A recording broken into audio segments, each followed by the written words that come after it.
Although a little outside the scope of this Podcasting Explained course, this tutorial briefly explains the features and benefits of the web format called RSS, and how it relates to that XML file generated by programs such as Wavelab when using the podcasting workspace. Now, I say it's outside the scope of this course, only because it really relates more to web design and putting together a website. But, despite that, I do want to give you this information.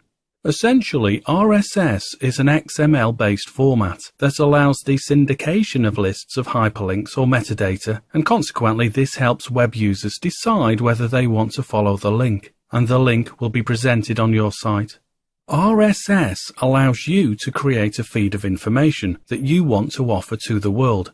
This RSS feed, as we've seen, can include podcasts that you create to promote your studio or band, etc., etc. Of course, it doesn't have to be music related, as we've seen predominantly throughout this course. Anyway, what this feed does is it allows computers, rather than people, to fetch, for want of a better word, it allows computers fetch and understand the information you present, so that all of the lists can be tracked and personalized for them. You can think of it as a format intended for use by computers, PC or Mac, on behalf of people, rather than being directly presented to them as it would be when presented as an HTML file that generates the visual look of a website page. To enable this, sites have to make or import a feed in the same way as all other files or resources hosted on a server. Once we make a feed available, computers, Mac or PC, can then fetch this file on a regular basis, and that's determined by us, to get the most recent items on the list. So in essence, a feed is a list of all the items that you want to present, and if it's a podcast, it will be a list of all the audio recordings you make that you want to share with the world. And the RSS feed will deliver to the end user the latest information, in our case, the podcast. Now, to reiterate what I said in earlier tutorials, a feed is simply a container that contains a list of items or entries, and each of these is identified by a link to it. As we've seen earlier, every item can have any amount of other metadata associated with it. When we looked at this with Wavelab, we saw that the most simple metadata can include a link title plus a description of it.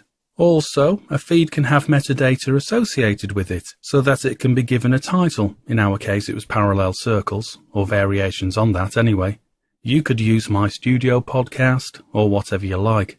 Additionally, you can add a description and other fields like publisher and copyright terms. So, if we think back to what we generated within Wavelab, well, we created two distinct types of file that combine when we want to produce a podcast. First of all, we have the feed that essentially informs our potential audience the latest things that we have made available, and as part of that feed, well, that feed links to any episodes that we create, and episodes really will be the distinct audio files that you want to present. Okay, so I hope this helps to clarify what an RSS feed is and how it links to the XML file automatically created for us when we used Wavelab's podcasting workspace.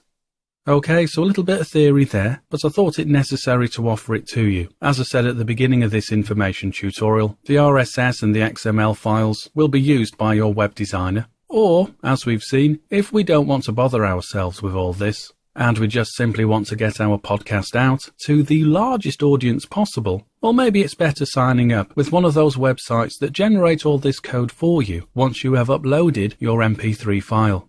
Okay, right, I'll finish up here then, and I'll see you in a moment.